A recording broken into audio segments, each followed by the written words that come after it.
everyone, and welcome to our weekly video update for Marc Hutlet Seeds.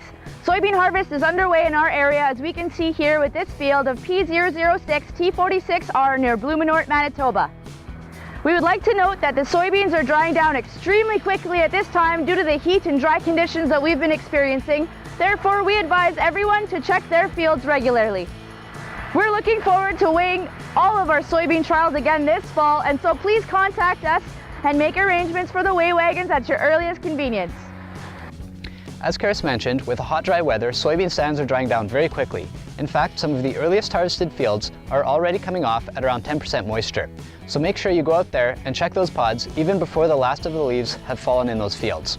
Ideally, we want to get in there and harvest at between 13 and 14% moisture, as anything below 12% means that we'll have more cracked seeds as well as higher harvest losses, particularly in fields where the plants are already more brittle due to drought stress. It's said that August rains fill soybean pods, and over the last 6 weeks in the Steinbach area, we've only received between 15 and 20% of the average accumulated rainfall for this period of time. As a result, pod count as well as seed size are down dramatically from last year, and we can expect yields in soybean fields between 20 and 35 bushels an acre, depending on how much rain actually fell. Some fields that did receive more rain, notably in the northern part of our area, still stand to yield a little higher than this. Due to their deeper root structure, corn plants are a little more tolerant of drought conditions than soybeans, so any fields that are even close to an average amount of precipitation, like this corn plot near Dugald, Manitoba, stand to yield very well once again in 2017. The biggest risk for corn stands at this point of the year is still a killing frost. However, with recent hot weather, many cornfields in the area are already at half milk line, where worst case scenario with a killing frost, we're looking at about a 12% yield reduction. But this number is also decreasing every day that goes by without a frost. As we get on to some of our heavier soils, like near St. Anne, as well as that Niverville area, a big story of the year is still how much compaction is on some of those fields. This is an ear of P7958 Acre Max, which is taken from the center of the field. And this is the same hybrid on the same field, but near to the entrance, where compaction from last fall's harvest is still a major concern.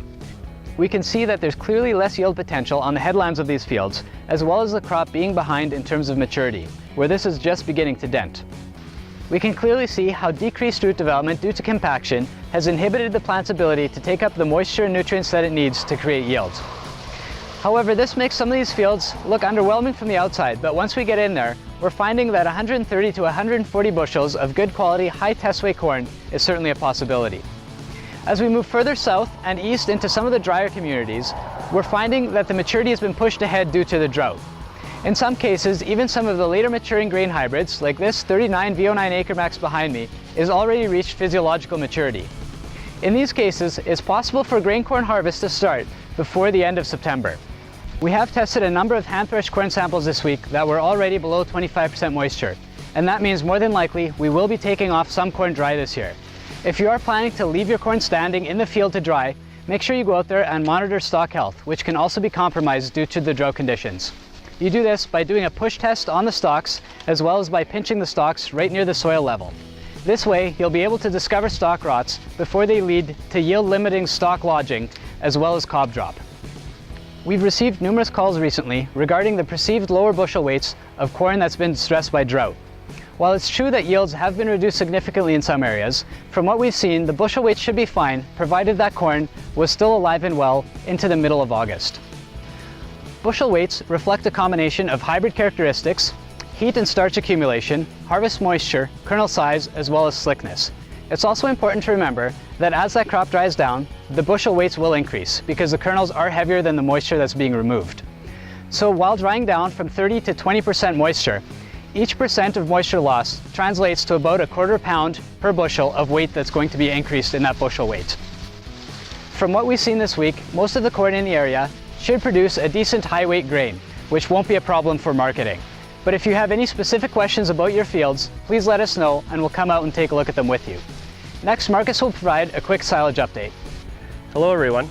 Silage harvest is well underway in our area, and we're seeing average to slightly above average yields. This is excellent considering the dry conditions that we've had this season. We're also well underway with our silage trials and have 2 completed, and we're going to be sharing that data with you as soon as we get it back from the lab. The combination of our recent frost and hot dry conditions has really caused this corn to dry down super quickly. So please take a close look at your fields and make sure you guys aren't caught off guard. And if you have any questions, please don't hesitate to contact us. Thanks for watching.